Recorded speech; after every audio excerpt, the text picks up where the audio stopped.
That's what the news broke. The news broke on Saturday that the worst kept secret for the Cowboys so far this offseason became official as Brian Schottenheimer took over as the official offensive coordinator for the Dallas Cowboys. My good buddy John Owning, our good buddy John Owning. Yeah, I don't like how you try to cut me out of that right now. My bad. Pro Football Focus, or as Will Chambers would say. It shouldn't make me laugh. It still does. What to expect from Brian Schottenheimer as Dallas Cowboys offensive coordinator. I thought this was very well written in the way that he put this together, because it kind of runs some of the things down that you could possibly expect from Brian Schottenheimer taking over as Mike McCarthy's architect when it comes to this offense, because we know Big Mike is going to be calling the plays this upcoming year. But let's start with the question that we posed.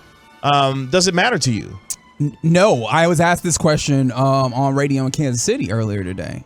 Yes, that's a little brag for no reason. That's good. And my answer was like neither like important or like neither love or hate, like, because I understand what the circumstances are. It seems like he will simply be installing Mike McCarthy's offense, or whatever offense Mike McCarthy feels is the one to have. So with that being the case, right? If he just gonna be the install guy, okay. I don't know what I'm supposed to do with that. Like, unless he is going to be largely, affecting what the offense will be. And of course, he's going to have a role in that as the offensive coordinator.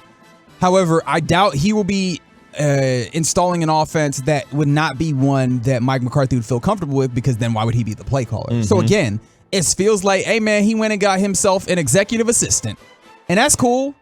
All of that heat is still going to go with Mike McCarthy for me personally, right? Because he is the guy. So with that being the case, I'm like, all right, cool. If that's the guy that Mike McCarthy chooses as the dude to install the offense he wants to, all right. And all of the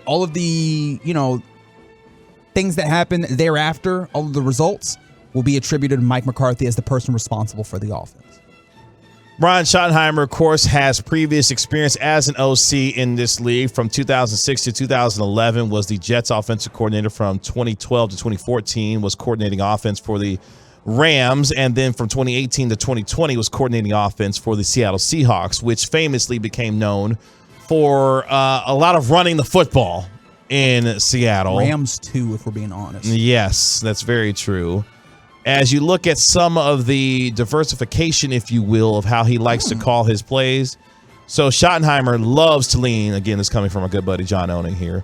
Quote, Schottenheimer loves to lean on the run and play action passing to create effective offense. Over his 3 seasons with the Seahawks, where he most recently was as an offensive coordinator, they ranked 6th in run play rate at 42%.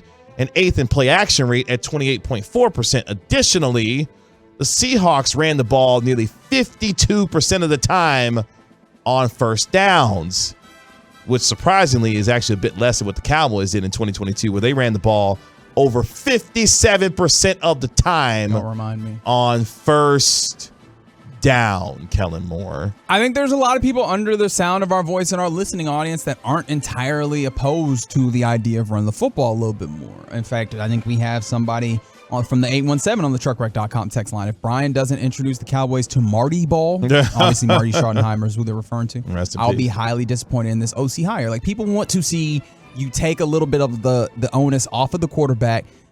This actually reminds me of the Beasts of Baltimore. Is that the name of the 30 for 30 that just came out? Talking about the 2000 Bullies of Baltimore, yeah. Bullies, there we go. Mm-hmm. Baltimore Ravens. Obviously, I'm not calling Dak Prescott Trent Dilfer because that would be insane. However, that there was an understanding at some point during the season. They were like, hey man, the defense is historic, and obviously that is again not the case here with the Cowboys. But at least they've made the recognition that doing all this throwing is not what exactly is advantageous. Let's run the ball some more. And I think that that's something that folks kind of want to see. Whether it plays out exactly like that, I imagine not. I think there's going to be a little bit more balance. Also considering Mike McCarthy does like throwing the football a decent amount. But I do think that installing some levels or having some level of influence of a dude who not only likes to run the ball, but more importantly, seems to have success in knowing how to run the ball. Because I do think that was a criticism of Kellen Moore, is that, hey man, you can call the run plays, but the run plays need to be effective in on their own merits. And sometimes it didn't feel like that. Does the Schottenheimer hire matter to me? In some ways, yes. Mostly no. And the reason why I say that is, while on the one hand, this is a comfortable hire for Mike McCarthy, hiring someone who he knows very well, full circle type of moment. That's good. Where, of course, Marty Schottenheimer, the late father of Brian Schottenheimer, gave Mike his first job in the National Football League. There's a long-standing relationship with the Schottenheimer family. And now Mike McCarthy gets to repay the favor for Brian. Now, for me, what I want to see from the combination of these two, mainly for Dak Prescott. Now, conceptually, getting rid of the choice routes and the hurls, the curls and the hitch routes that you saw famously. I think they made people want to hurl. I was about to say, touche. I think they did make a lot of people hurl every time they saw one of those routes being ran. But what kind of creativity will you see develop in this offense? How will some of the coverage recognition for Dak Prescott post-snap improve based on an experienced offensive coordinator helping out Dak Prescott in that way? And more importantly, how effective now will an inside zone run scheme be able to work for Ezekiel Elliott and Tony Pollard? Because I had a question about this, and I asked Broadus the other day. I said, hey, do the Cowboys offensive line have the skill set to be able to run an inside zone scheme? And he said, yeah, they do, which makes me feel better about not just the players that comprise this offensive line, but their abilities to execute schematically what may be a little bit different from them this upcoming offseason, whether it's Ezekiel Elliott or Tony Pollard or both running the football. It's funny because Schottenheimer ranked third in inside zone rate. 41.1% of his called runs were of the inside zone variety during his tenure, while the Cowboys ranked 19th in this past season with only 20% of inside zone runs being called. So it's going to be interesting how the dynamics of this offense look. But more importantly, I want to see some creativity from this offense and the variation of what that looks like. And can Dak Prescott be a beneficiary of some of that? Yeah.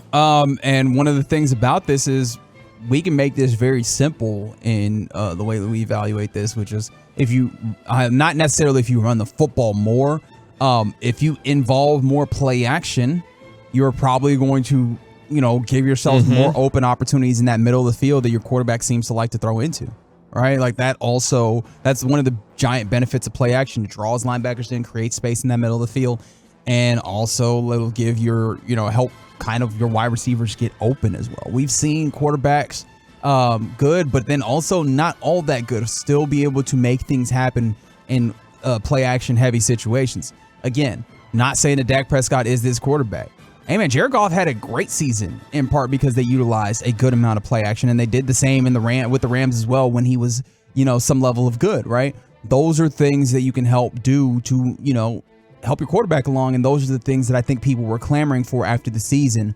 For whatever reason, for whatever reason you had issues with Dak Prescott, obviously the chief among those was like the interceptions, but the call came to make it easier for Dak Prescott, and that's one of the ways that you absolutely can. And for me now, not just the improvement that you're hopefully going to see in terms of some of the different elements of this offense, but more importantly, what kind of skill players are you going to surround this quarterback with and improving of that? Because I know a lot of people are on the Bijan Robinson train. 26, assuming that he's even there. I don't like it. I know, Larry, look, I know that's your boy. Larry, talk to this man. I know that's your boy. Talk to this man, Larry. I'll send you some highlights there, KG. Oh, I don't need them. I've seen plenty of them. Trust me. You've let me know how much you love Bijan Robinson. Send all of your Bijan Robinson highlight tapes to @KevinGraceSports on Twitter. Please don't do that. Please do. He's a phenomenal football player. You do not need to draft a running back at 26. You just don't. There's too many good running backs, a la Tony Pollard, who you can find in the 4th and 5th rounds of this draft. Hell, one of the guys who I thought was going to be the offensive rookie of the year before he tore his knee up was Breece Hall, and you were able to get him in the 2nd round if you were the Jets. You can find good running backs deeper into the draft, but you've got needs, real needs at wide receiver. You've got real needs along your defensive line. You've got real needs for a second corner. That capital will be much more well spent. My point is, you've got to find a way to improve your playmakers around Dak Prescott, because none of this creativity, none of this improvement, none of this coverage reading, none of this improves unless the players on the receiving end of some of these passes are better going into 2023. I just want to make it abundantly clear that my only investment in that Bijan Robinson discussion was to annoy KG there. I just want that to be very apparent in case you didn't catch it. From the 469 KG, who are we going to have running the ball? Tony Pollard. Oh, so you're franchise tagging him? Yeah. Okay. That is my anticipation. That's what I would do, and that's what I think the Cowboys are going to do. I think they're going to tag Tony Pollard. He's not leaving Dallas. Now, obviously, the injury that he suffered is not ideal, but I do think they see him as part of their long-term future here and his ability to be dynamic as a pass catcher and as a runner. Yeah, Tony Pollard's going to be the one running the football in 2023. The question is, will Ezekiel Elliott be the one joining him in that backfield? Because he has no guaranteed money, and there's no guarantee that he will be able to work out a restructure with this team. Because I don't know if you heard Jerry the other day when he was talking about Ezekiel Elliott, at the Senior Bowl, sounded very non-committal. Didn't want to talk about Ezekiel Elliott in that way, which I think is very interesting.